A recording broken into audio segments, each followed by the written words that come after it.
Hey everyone, today I'm going to show you how to add and remove home screen widgets on your Google Pixel. So let's get started with this quick tutorial. First, press and hold on any empty space on your home screen wallpaper. This will bring up your home screen customization options where you can modify various elements of your display. Once the menu appears, you'll see several options displayed on your screen. Go ahead and tap on Widgets.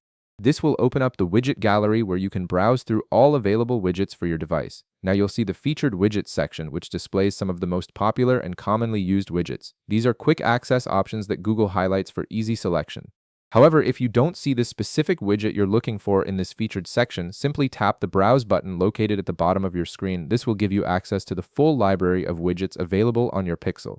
Next, scroll through the available categories and choose the widget you want to add. For this example, let's say you want to add a battery widget.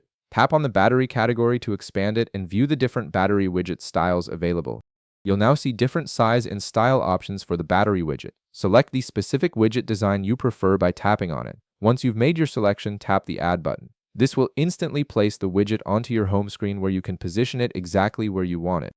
And just like that, you've successfully added a widget to your home screen. The widget will now display real-time information and provide quick access to the features you need without having to open the full app.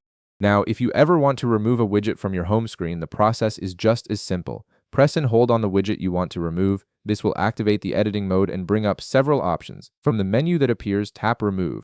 The widget will immediately disappear from your home screen, giving you back that space for other apps or widgets. And that's it. You now know how to customize your Google Pixel home screen by adding and removing widgets to match your preferences and workflow. If this video helped you out, be sure to leave a like, subscribe, and I'll see you in the next one.